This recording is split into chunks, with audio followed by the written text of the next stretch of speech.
Merci, frères et sœurs, de votre fidélité, de votre présence. La seconde partie de l'étude. Une cordiale et chaleureuse bienvenue à chacun. Bon sabbat. Que l'Esprit Saint nous conduise dans toute la vérité. Pour commencer, je vous invite à vous tenir debout. Ouvrez votre email louange au numéro 32. Grand Dieu, nous te bénissons, nous célébrons tes louanges, Éternel, nous t'exaltons, de concert avec les anges, et prosternés devant toi, nous t'adorons, et prosternés devant toi, nous t'adorons. Saint, Saint, Saint est l'Éternel, le Seigneur Dieu des armées. Son pouvoir est immortel, ses œuvres partout semées font éclater sa grandeur, sa majesté, sa splendeur font éclater sa grandeur, sa majesté, sa splendeur. Sauve ton peuple, Seigneur, et bénis ton héritage, que ta gloire et ta splendeur soient à jamais son partage. Conduis-le par ton amour jusqu'au céleste séjour. Conduis-le par ton amour jusqu'au céleste séjour. Puisse ton règne de paix s'étendre sur tout le monde, et maintenant à jamais, que sur la terre et sur l'onde, tout genou soit abattu au nom du Seigneur Jésus. Tout genou soit abattu au nom du Seigneur Jésus. Gloire soit au Saint-Esprit,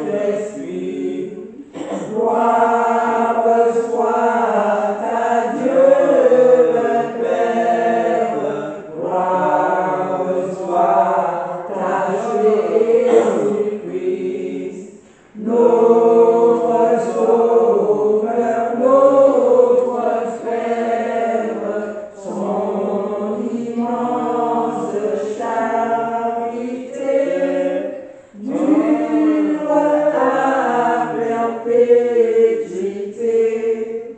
son immense charité dure à perpétuité. Amen. Ouvrons nos Bibles dans 1 Pierre 5, 8 jusqu'à 11. Soyez sobres, veillez votre adversaire le diable rôde comme un lion, rougissant, cherchant qui il dévorera. Résistez-lui avec une foi ferme, sachant que les mêmes souffrances sont imposées à vos frères dans le monde.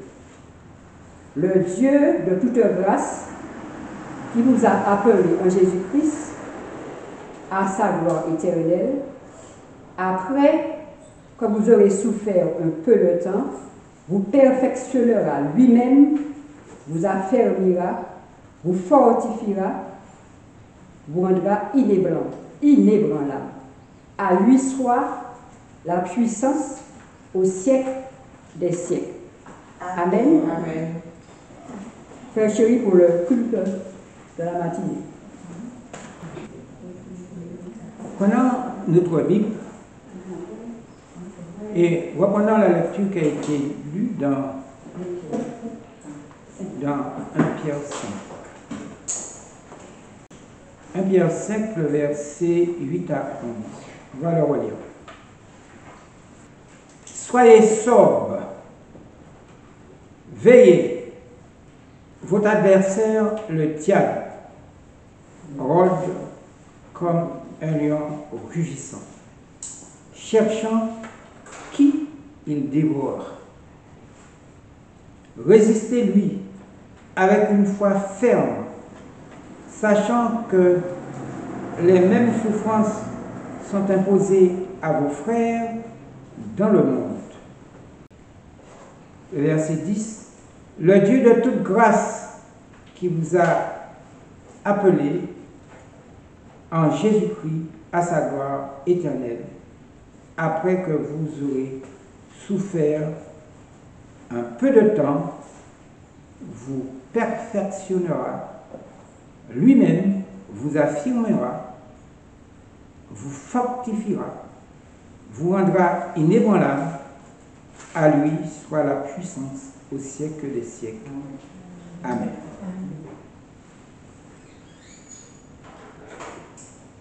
Le thème de notre étude ce matin, aujourd'hui, c'est la victoire face à la souffrance.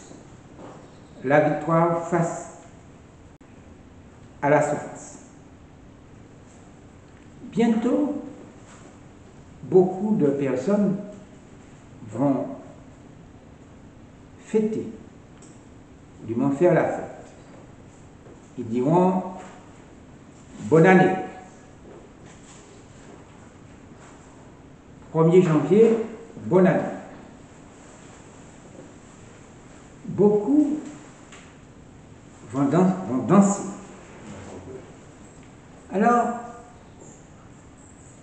que signifie 1er janvier? Que signifie 1er janvier? Mais ceux qui vont fêter 1er janvier, qu'est-ce qu'ils vont faire? Tout simplement, ils vont danser avec le diable. Et que signifie 1er janvier? Hein? Vous savez, comme moi, janvier n'est pas le premier mois de l'année. Pourquoi? Pourquoi janvier n'est pas le premier mois de l'année? À l'origine, l'année commençait fin mars, début avril. Le mois de janvier, soi-disant premier mois de l'année, son nom est Janus, Dieu du commencement, Dieu des commencements, Dieu aux deux visages, l'un qui tourne vers l'année écoulée, l'autre vers le début de la nouvelle année.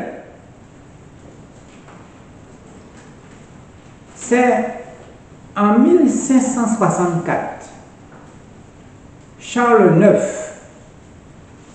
roi de France, a fixé le début de l'année au 1er janvier pour tous le royaume de France. Le Parlement de Paris a appliqué l'édit en 1567, 3 ans après sa promulgation. Écoutez encore.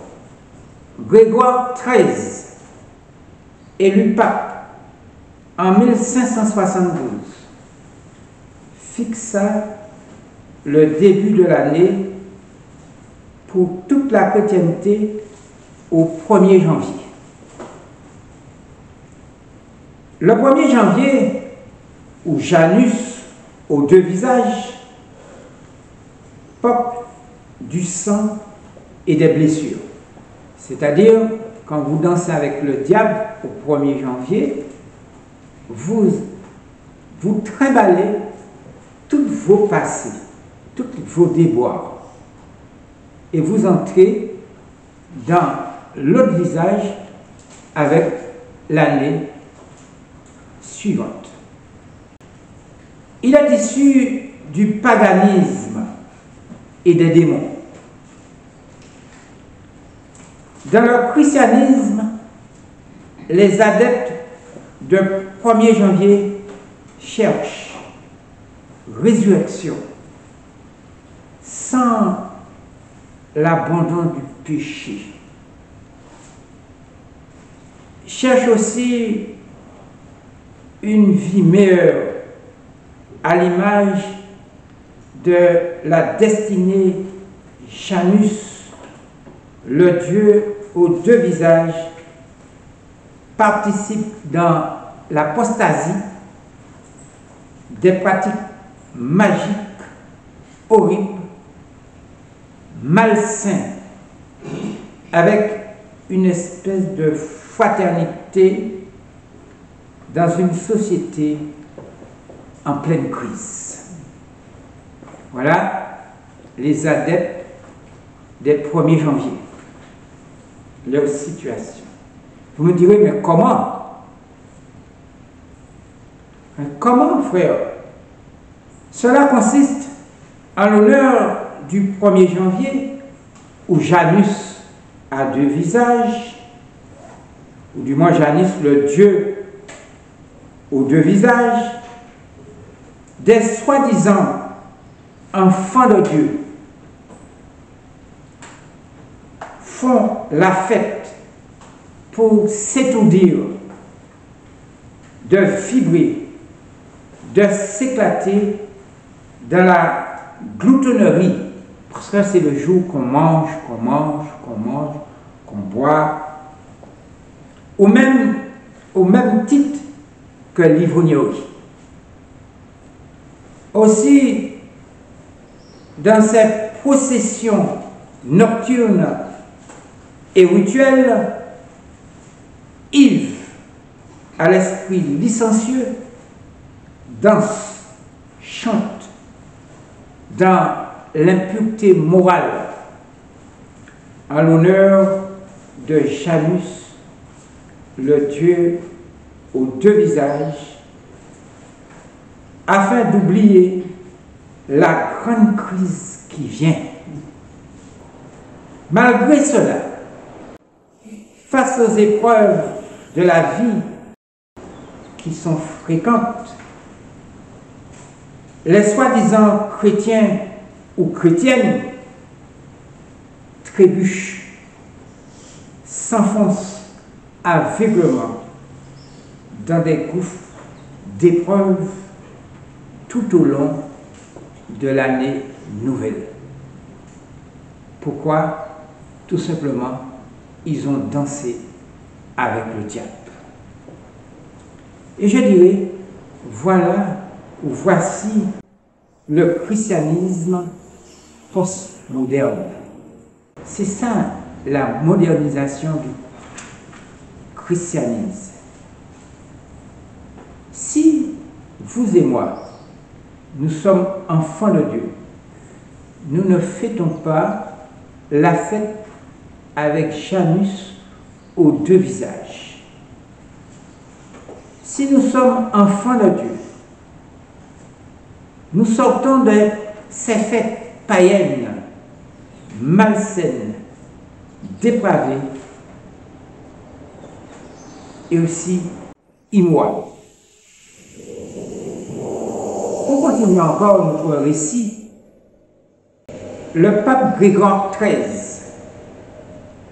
Charles IX, le roi Charles IX, sa mère Catherine de Médicis sont responsables du massacre de la Saint-Barthélemy du 23 au 24 août 1572. Beaucoup de soi-disant chrétiens ou chrétiennes ne savent pas que la fête du 1er janvier, où Janus aux deux visages est diabolique, satanique, animé par Satan lui-même, appelé le diable, le serpent ancien, inventeur des religions, contrefaçons et des sectes pernicieuses. C'est pour cette raison il est écrit: soyez sobres, veillez. Votre adversaire, le diable, rôde comme un lion rugissant, cherchant qui il dévorera. Résistez-lui avec une foi ferme. Et nous pouvons lire dans la tragédie des siècles qu'est-ce qui s'est passé dans le massacre de la Saint-Barthélemy, page 293 à 284. Alors, juste quelques phrases. Il est écrit dans la tragédie des siècles: mais le plus noir des forfaits, le plus atroce des crimes enregistrés par l'histoire fut le massacre de la Saint-Barthélemy. Le monde frémit encore d'horreur au souvenir de ce lâche et cruel attentat. Sous la pression des dignitaires de l'Église, ce crime fut autorisé par le roi de France, qui veut dire Charles IX. Une cloche de l'église de Saint-Germain, l'Auxerrois, retentissant dans le silence de la nuit, donna le signal de la tuerie. Des milliers de protestants qui, comptant sur la parole d'honneur de leur roi, reposaient tranquillement dans leur lit, furent assaillis dans leur demeure et massacrés. De même que le Christ avait été le producteur invisible de son peuple lorsqu'il arracha à l'esclavage de l'Égypte, de même Satan fut le chef invisible de ses sujets dans cet horrible égorgement qui se poursuit dans Paris 7 jours durant les 3 premiers avec une indicible fureur. Mais cette œuvre de mort ne se borna pas à la capitale par ordre du roi, elle s'étendit à toutes les provinces et à toutes les villes où vivaient les protestants. On n'y égare ni à l'âge, ni au sexe. On n'épargna ni l'enfant à la mamelle, ni le vieillard aux cheveux blancs. Nobles, et paysans, jeunes et vieux, mères et enfants, tous étaient également immolés. Le massacre dura 2 mois entiers dans toutes les parties de la France. 70 000 âmes environ, la fleur de la nation, périrent. Quand la nouvelle de ce crime parvint à Rome, la joie du clergé ne connut pas de bornes. Le cardinal de Lorraine récompensa le messager d'un don de 1000 couronnes. Le canon de Saint-Ange se fit entendre en signe de joyeux salut. Les cloches de toutes les églises sonnèrent à toute volée. Les feux de joie transformèrent la nuit en jour, et Grégoire XIII, accompagné des cardinaux et d'autres dignitaires ecclésiastiques, se rendit en procession à l'église de Saint-Louis, où le cardinal de Lorraine chanta le Te Deum. Je ne sais pas qu'est-ce que ça veut dire. Une médaille fut frappée pour commémorer l'événement. Le pape Grégoire envoya la rose d'or à Charles IX, et 4 mois après, il écoutait complaisamment le serment d'un prêtre français célébrant ce jour de joie et d'allégresse, où le Saint-Père reçut l'heureuse nouvelle et alla solennellement en rendre grâce à Dieu et à Saint-Louis. Voilà l'histoire du massacre de la Saint-Barthélemy. C'est pour cette raison que, en tant qu'enfants de Dieu, dans ces pays-là, dans ces grandes villes, nous ne pouvons pas rester définitivement dans ces pays. Si nous avons quelque chose à faire, nous le faisons, et puis vous vous retirez.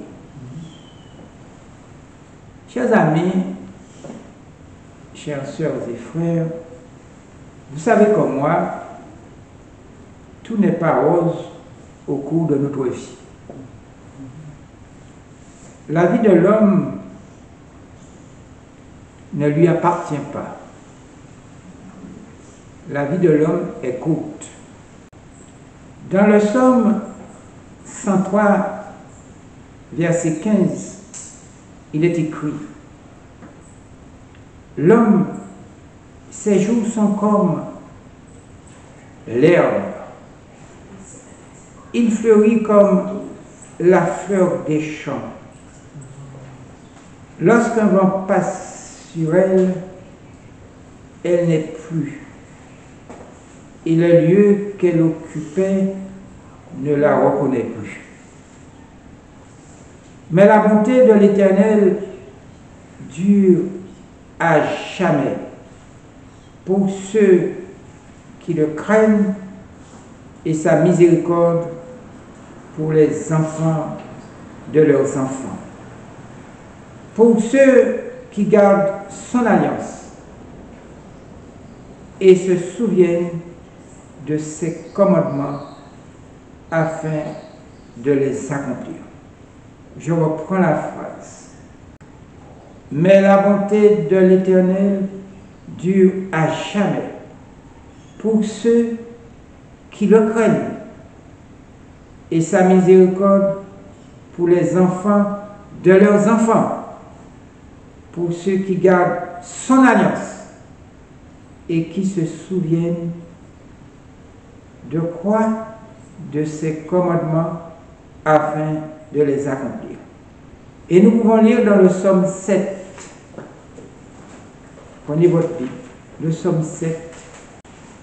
Le psaume 7 et le verset 15 à 17. Voici, le méchant prépare le mal. Il conçoit l'iniquité et il enfante le néant. Il ouvre une fosse, il la creuse et il tombe dans la fosse qu'il a faite. Son iniquité retombe sur sa tête et sa violence redescend sur son front. L'Écriture sainte, la Bible, ou encore la parole de Dieu, nous prépare à aimer et à être bon envers les autres. Elle nous rend audacieux et vaillants pour la vérité et arme nos bras de courage tout au long de notre pèlerinage terrestre. Dans l'Apocalypse, elle nous parle des événements présents, futurs, et nous montre la préparation nécessaire pour y faire face. Il nous faut une préparation totale pour y faire face aux événements à venir. Elle apporte un avertissement très important. Nous devons prêter attention, quelles que soient nos circonstances, aux calamités à venir, des catastrophes, des persécutions, des guerres, des tremblements de terre, des pestes, des maladies de civilisation, des virus, des famines, des signes spécifiques qui annoncent que nous vivons à la fin des temps. Nous devons être réveillés. Regardons la vitesse à laquelle les événements s'accélèrent et se convergent. Le livre saint, la parole de Dieu, nous donne les grandes lignes de l'histoire, le dénouement, l'espérance de la vie éternelle, la protection dans un monde qui arrive au terme de son histoire. La prophétie biblique révèle que le plus grand événement de l'histoire est sur le point de s'accomplir, le royaume des cieux.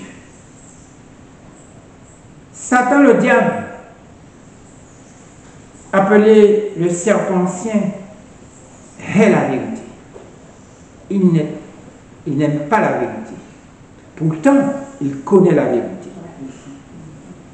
Il fait tout pour déformer l'écriture sainte. Il fait tout pour nous piéger.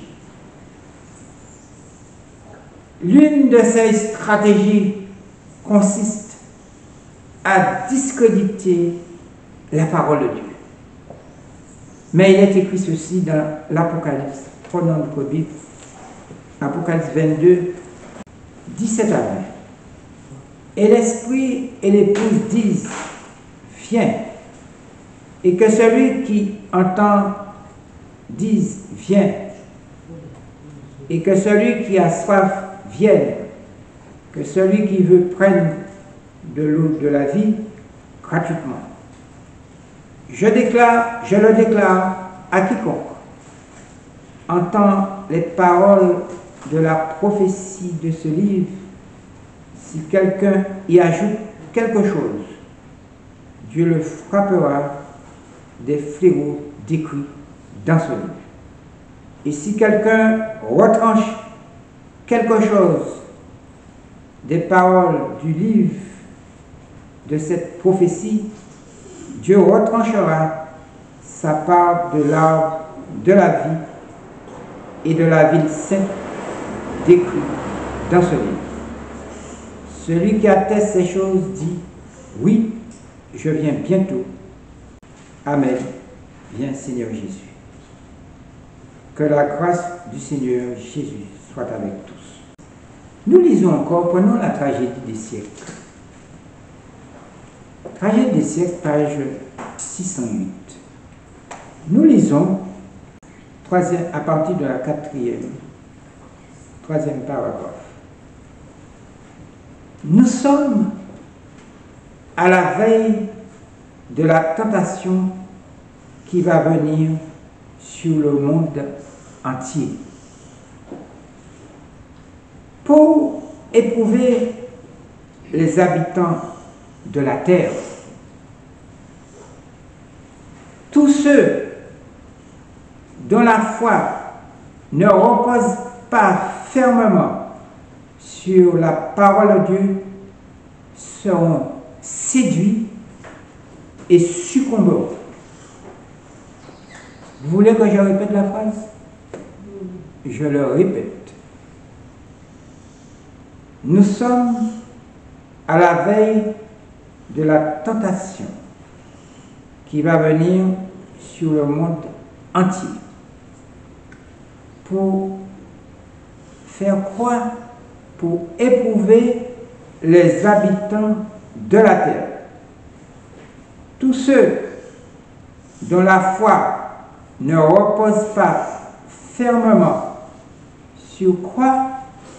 Sur la parole de Dieu seront séduits et succomberont. Pour dominer les hommes, Satan recourt à toutes les séductions de l'iniquité qui deviendront de plus en plus puissantes. Mais il ne peut atteindre son but que si les personnes qu'il cherche à séduire se soumettent volontairement à cette tentation. Ceux qui cherchent sincèrement la vérité et s'efforcent de purifier leur âme par l'obéissance. Je reprends. Ceux qui cherchent sincèrement la vérité, sincèrement. Comment? Sincèrement. La vérité et s'efforcent de purifier leur âme par l'obéissance, se préparent pour le conflit et trouvent une surdéfense dans le Dieu de vérité. Parce que tu as gardé la parole de la persévérance en moi, je te garderai aussi, dit le Seigneur. Parce que tu as gardé la parole de la persévérance en moi, je te garderai aussi, dit le Seigneur. Plutôt que de laisser succomber sous les coups de Satan une seule âme qui se confie en lui, Dieu enverrait tous les anges du ciel à son secours. Quel amour! Le prophète Ésaïe annonce l'effrayante illusion dont les pécheurs seront victimes. Se croyant à l'abri des jugements de Dieu, ils diront: nous avons fait une alliance avec la mort. Nous avons fait un pacte avec le séjour des morts. Quand le fléau débordé passera, il ne nous atteindra pas, car nous avons la fausseté pour refuge et le mensonge pour abri. Tel sera le langage de ceux qui, se rassurant dans leur impénitence obstinée, affirmeront que le pécheur ne sera pas puni et que tous les membres de la famille humaine, quel que soit le degré de leur perversité, seront enlevés dans le ciel où ils deviendront semblables aux anges. Mais ce sera tout particulièrement le langage de ceux qui rejettent la vérité destinée à leur servir de défense au temps de détresse, parce que nous approchons au temps de détresse. Nous devons éviter les marchands de rêves et d'illusions, leur préférant le refuge mensonger du spiritisme.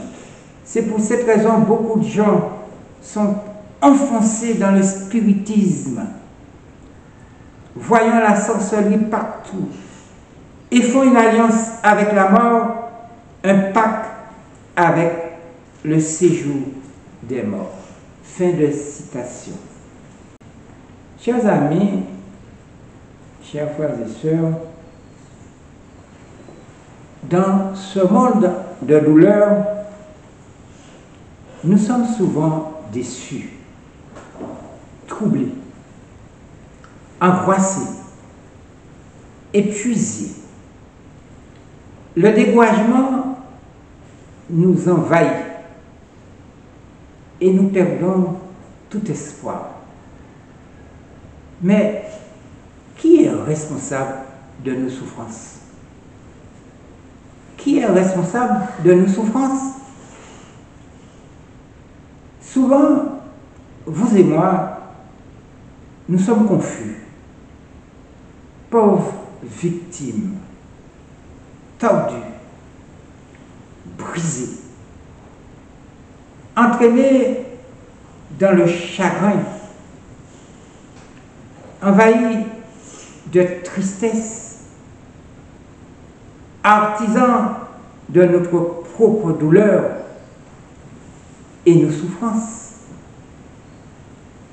Qui est responsable de nos souffrances? Comment? Qui a causé quoi? Pourquoi cela m'est-il arrivé?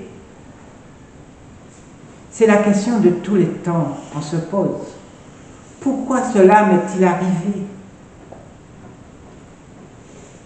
Mais pour vous et moi, qui étudions la Bible, nous pouvons dire encore dans 2 Timothée, prenons ce livre, 2 Timothée 4, 2 Timothée 4,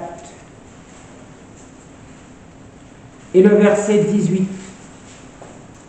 Le Seigneur me délivrera de toute œuvre mauvaise, et il me sauvera pour me faire entrer dans son royaume céleste. À lui soit la gloire au siècle des siècles. Amen. Le Fils de Dieu, Jésus-Christ, nous guérit. Nous guérit de nos douleurs. Quand nous ouvrons le livre saint, la Bible, sa parole, ses précieuses promesses deviennent les pommades célestes qui bandent nos blessures. Je dis encore, Jésus-Christ, le Fils de Dieu, Créateur des cieux et de la terre, est plus grand que toutes les peines de notre passé. Il guérit nos douleurs les plus profondes, afin que nous soyons capables de réconforter d'autres qui sont blessés, d'autres cœurs qui saignent et qui souffrent en ce temps mauvais, en ce temps de la fin. Il est écrit dans l'Apocalypse 2, 21. Prenons ce livre, Apocalypse 21, et le verset 4. Il essuiera toute larme de leurs yeux, et la mort ne sera plus, et il n'y aura plus ni deuil, ni cri, ni douleur, car les premières choses ont disparu. Vous et moi, je répète, vous et moi, comment faire quand les blessures persistent? Comment avancer dans ce monde malade, dépravé, un monde fou, lorsque des souvenirs pénibles nous accablent? Comment nous débarrasser d'une blessure omniprésente? Comment faire quand les blessures persistent? Quand nous sommes jonchés d'émotions, constitués par le désespoir, qui soulagera nos peines et nos douleurs? Est-ce que c'est l'alcool? Est-ce que c'est le 1er janvier? Est-ce que c'est la drogue? Ou se noyer dans des plaisirs abominables? Se procurer quelques soulagements temporaires où les effets de la souffrance se reproduisent à long terme? Pour vous et moi, il existe une meilleure voie. Oui, il existe une meilleure voie. Un Père miséricordieux nous tend la main à partir de la croix. Lorsque nous sommes confrontés à des échecs, son Fils unique, Jésus-Christ, Sauveur du monde, nous guérit. Le psalmiste dit, disons avec moi, dans Psaume 6. Le Psaume 6 et le verset 3 à 5. Ayez pitié de moi, Éternel, car je suis sans force. Que celui qui se croit fort prenne garde de tomber.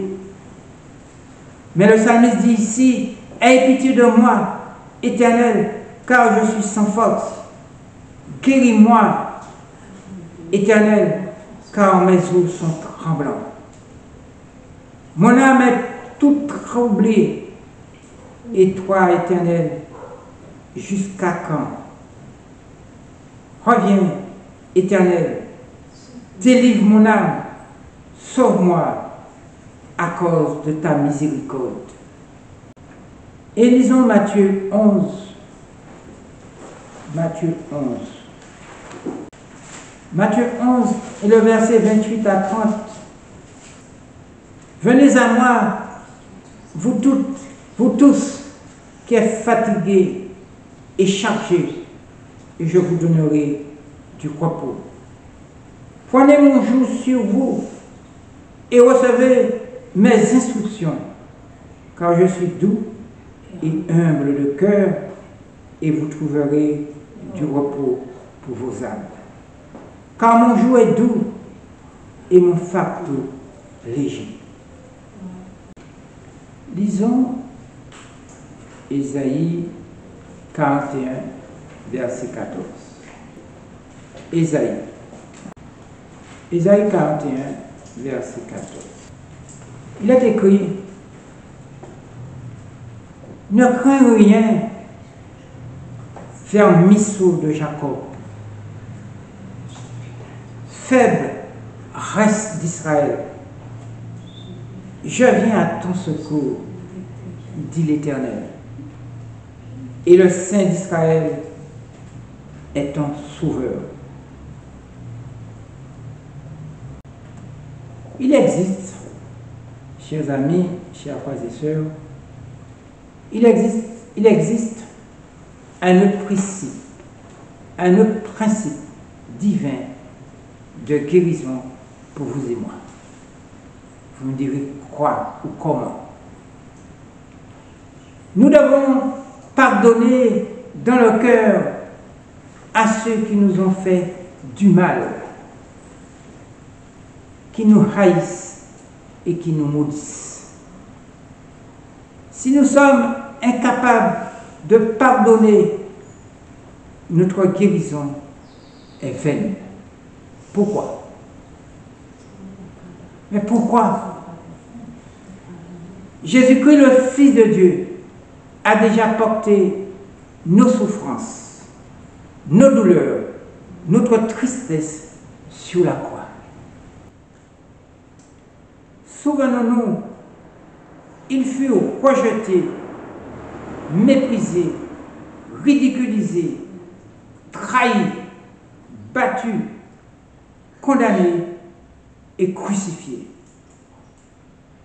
Ses amis l'abandonnèrent. Vous et moi,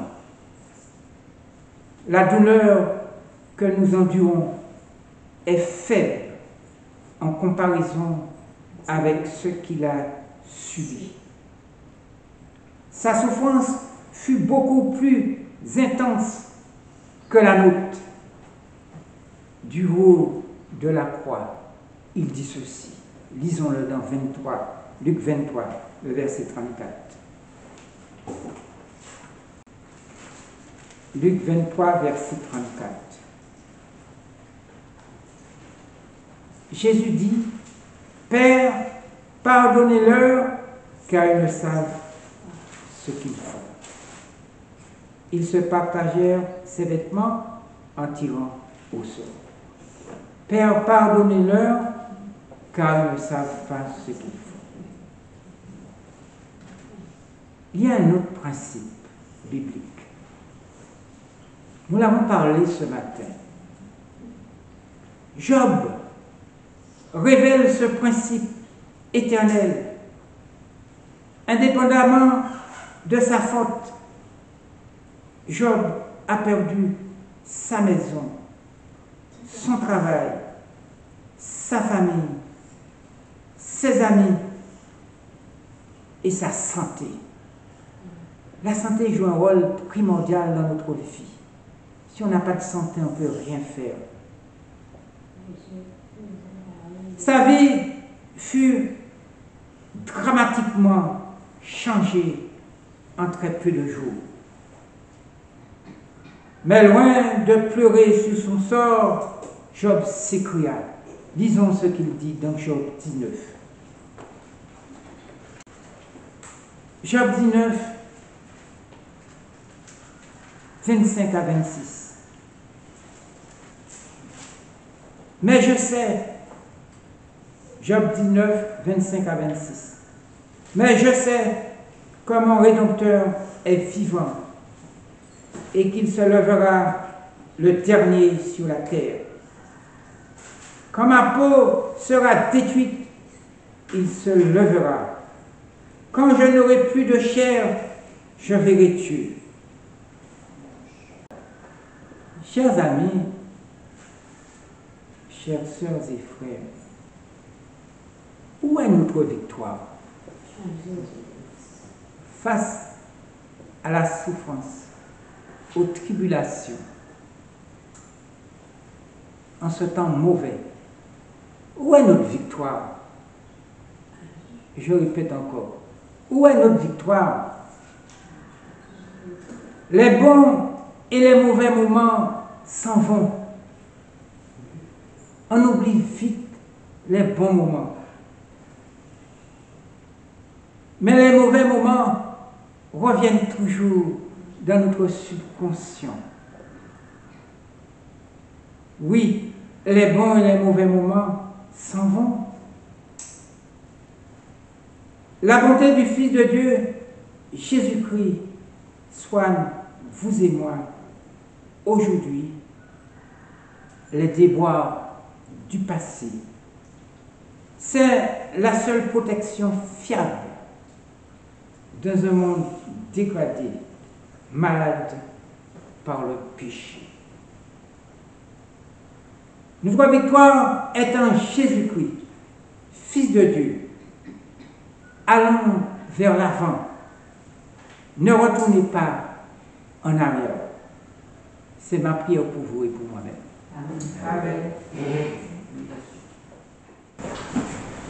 Notre Père, notre Dieu, nous venons te remercier pour ce moment que nous avons passé à l'écoute de ta parole de vérité. Nous te remercions, Seigneur, à savoir que c'est toi qui nous sauveras. C'est toi qui prends soin de nous. C'est toi qui fais toutes choses pour nous, Seigneur. Et nous n'avons qu'une chose à faire, Seigneur, c'est d'être fidèles et de persévérer jusqu'à ton retour. Viens bénir chacun de nous ici présents, Seigneur. Et aide-nous afin que ces paroles puissent résonner en nous, Seigneur, et que cela puisse trouver une place dans notre cœur. Bénis celui que tu as placé pour nous communiquer ta parole de vérité. Fais de nous, Seigneur, des sauvés. Fais de nous des enfants obéissants, Seigneur. De nous-mêmes, nous ne pourrons rien faire pour nous-mêmes, car nous sommes pécheurs. Tu connais notre faiblesse. Tu connais nos faiblesses, Seigneur. Et c'est toi qui, par ton esprit, qui nous rendra forts là où nous sommes faibles encore aujourd'hui. Bénis cette assemblée. Renvoie-nous avec ta paix, ta force. Au nom de Jésus, nous t'avons prié pour ta gloire. Amen. Amen.